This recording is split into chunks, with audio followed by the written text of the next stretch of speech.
തമ്പുരാട്ടിയും കൊണ്ട് വന്നതാ അനിയൻ കുഞ്ഞെ. മുത്തശ്ശി മോനെ, മുത്തശ്ശിക്കൊന്ന് ഉറങ്ങണം. എവിടെയാ കിടക്ക? വരൂ മുത്തശ്ശി. അവിടെ ഫ്ലാറ്റ് കെട്ടാൻ പോവാത്രേ. വീടൊക്കെ ഇടിച്ചു കളഞ്ഞിട്ടേ ആരൊക്കെയോ വരണു. അളക്കമൊക്കെ ചെയ്യണുണ്ടേ. അപ്പനും അവിടെ ഇല്ല. എവിടെ പോയെന്ന് ഈ കുട്ടിക്കൊട്ട് അറിയില്ല. മുത്തശ്ശി വരൂ. വയ്യാണ്ടായിരിക്കുന്നു എന്റെ കുട്ടിയെ. മുത്തശ്ശി ഇരിക്കൂ.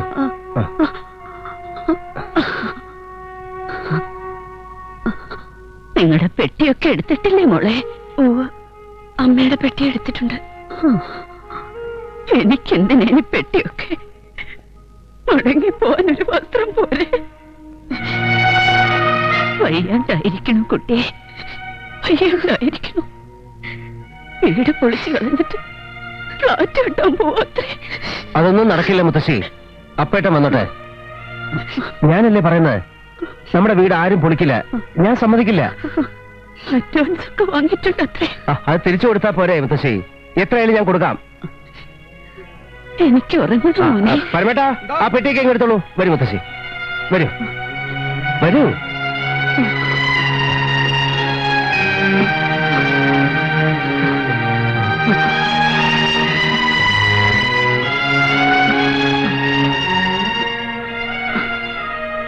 മേനോനെ നീ വിവരം അറിയിക്കണം.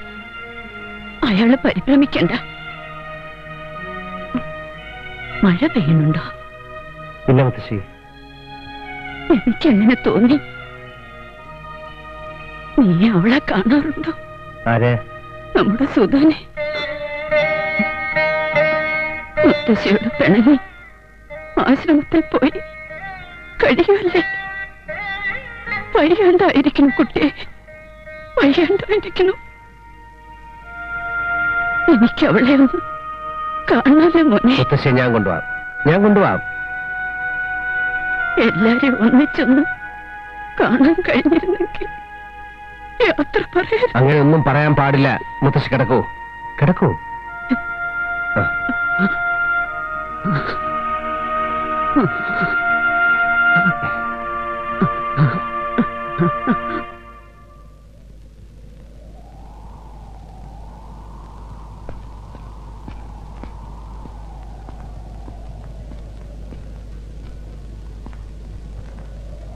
അവള് അവിടെ ഇല്ല മുത്തശ്ശി. എവിടെയോ പോയിരിക്കേ. കാണണ്ടെന്ന് പറഞ്ഞു അല്ലേ?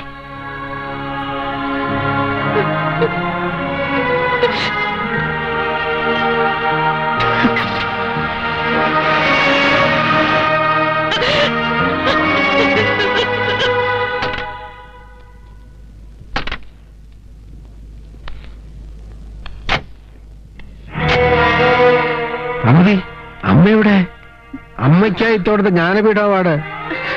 ഇത് കളക്ടർ മിസ്റ്റർ തോമസ് സക്രിയ. അനിയൻകുട്ടി എവിടെ? ഞാൻ വന്നു.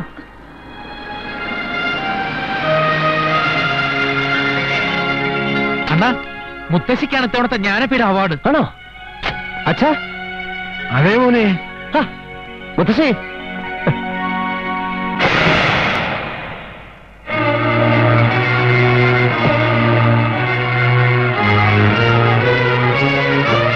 മുത്തശ്ശി, അച്ഛാ, മുത്തശ്ശി,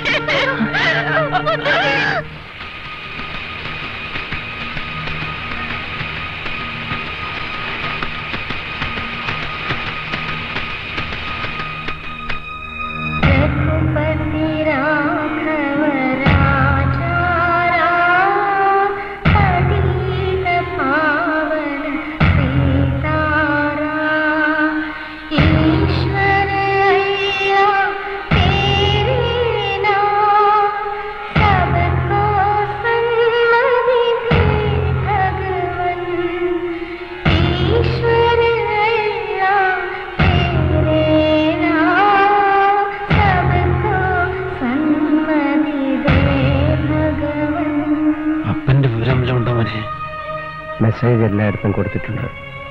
അപ്പേട്ടന് എന്തോ പറ്റിയിട്ടുണ്ട് അച്ഛാ. അണ്ണാ ഒരു മിനിറ്റ്, ഒരു അത്യാവശ്യം. ചിത ഒരുക്കാൻ പോയതെല്ലാം തടഞ്ഞു വെച്ചിരിക്കുക. തടഞ്ഞു വെച്ചിരിക്കുന്ന ആരെ? ഏട്ടൻ തമ്പുരാൻ ഫ്ലാറ്റ് കെട്ടാൻ അഡ്വാൻസ് വാങ്ങിച്ചിട്ടുണ്ടത്രേ. അനന്തരാമനാ പറഞ്ഞത്. അവിടെ ചിത ഒരുക്കാൻ പറ്റില്ല എന്ന്. ആ ബോട്ട് കോൺട്രാക്ടർ വിക്ടർ രാജിന്റെ ആൾക്കാരും ഉണ്ട്. വിവരം ഇവിടെ ഒന്ന് പറഞ്ഞിട്ട് പോകാമെന്ന് കരുതി. അതുകൊണ്ട് ഞങ്ങൾ ബാങ്കിൽ പോയില്ല.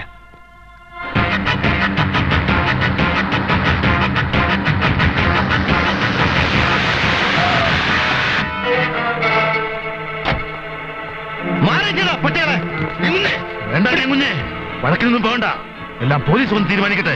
അത് മതി കുഞ്ഞെ, അത് മതി. അതെ, പോലീസ് വരട്ടെ. മഹാരാഷ്ട്ര ബിൽഡേഴ്സിൽ നിന്നും 10 ലക്ഷം രൂപ അഡ്വാൻസ് വാങ്ങി ഫ്ലാറ്റ് കെട്ടാൻ സമ്മതിച്ച് തന്റെ ജ്യേഷ്ഠൻ രാമവർമ്മ ഒപ്പിട്ട് തന്ന എഗ്രിമെന്റ് ആണിത്. തന്റെ മുത്തച്ഛിയെ ശവം കത്തിച്ച് കളയാനുള്ള പ്രോപ്പർട്ടി അല്ലത്. ഇവിടെ ഫ്ലാറ്റാണ് ഞങ്ങൾക്ക് പണിയേണ്ടത്. ചത്തുപോയ കിളവിക്ക് സ്മാരകമല്ല. എന്ത് പറഞ്ഞടാ? എനിക്ക് ജീവനുണ്ടെങ്കിൽ എന്റെ മുത്തച്ഛി ഇവിടെ സംസ്കരിക്കടാ.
പറയടാ, എന്റെ ചേട്ടൻ എവിടെയാണ്?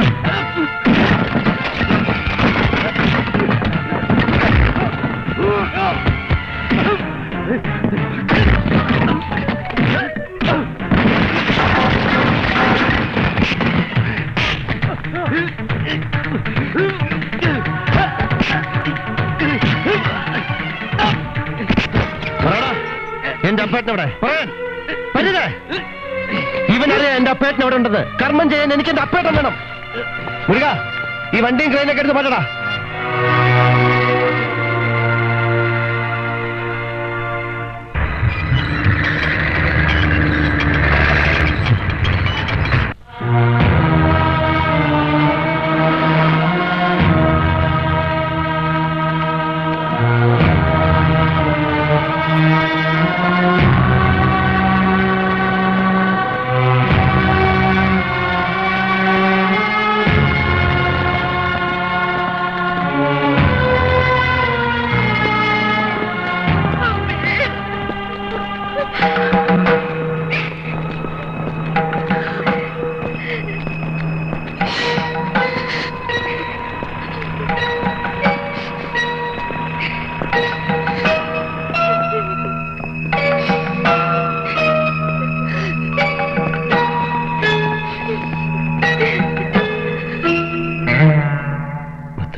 വയ്യാണ്ടായിരിക്കണ കുട്ടിയെ വീട് പൊളിച്ചു കളഞ്ഞിട്ട് ഫ്ലാറ്റ് കെട്ടാൻ പോത്രേ.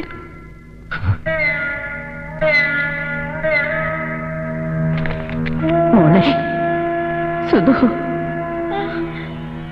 മോളെ സുധു, മോളെ മോളെ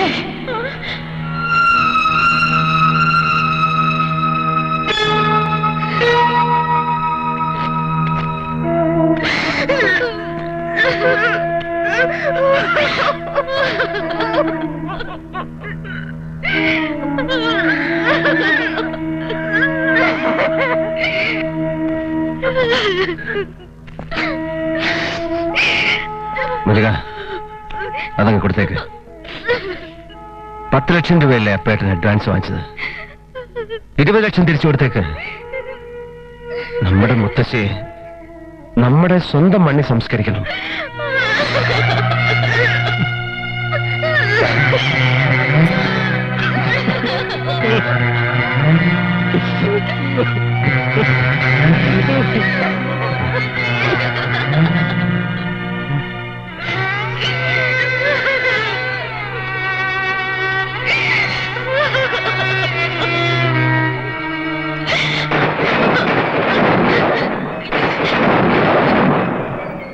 മഴ പെയ്യുന്നുണ്ടോ മോനെ?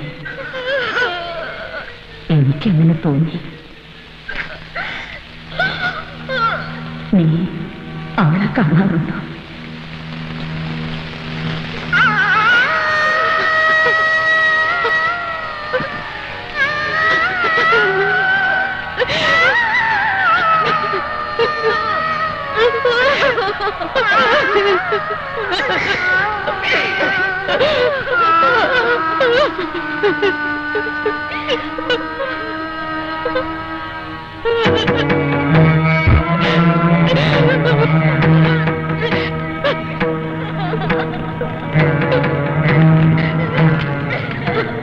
അപ്പേട്ട, ഈ വീട്ടിൽ നിന്ന് ഓരോരുത്തരിറങ്ങിപ്പോയപ്പോഴും കെട്ടിനകത്തെ തളത്തിലിരുന്ന് ഇതുപോലെ തന്നെ ഇരിക്കുകയായിരുന്നു നമ്മുടെ മുത്തശ്ശി.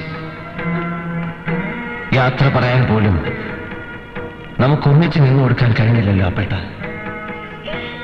എഴുത്തുപുരയിലെ അനിയൻകുട്ടൻ ആൽക്കഹോൾ രാജാവായത്, കാശുണ്ടാക്കിയത്, പത്രം പിടിച്ചെടുത്തത് എനിക്ക് ജയിക്കാനല്ല, നമ്മുടെ മുത്തശ്ശിയെ ജയിപ്പിക്കാനാ. എരിഞ്ഞുകൊണ്ടിരിക്കുന്ന നമ്മുടെ മുത്തശ്ശിയുടെ ശരീരം സാക്ഷി നിർത്തി ഞാൻ പറയാ, എഴുത്തുപുര വീട്ടിലെ ആരും ഈ വീട് വിട്ടിറങ്ങിപ്പോവാൻ പാടില്ല. ഞാൻ സമ്മതിക്കില്ല.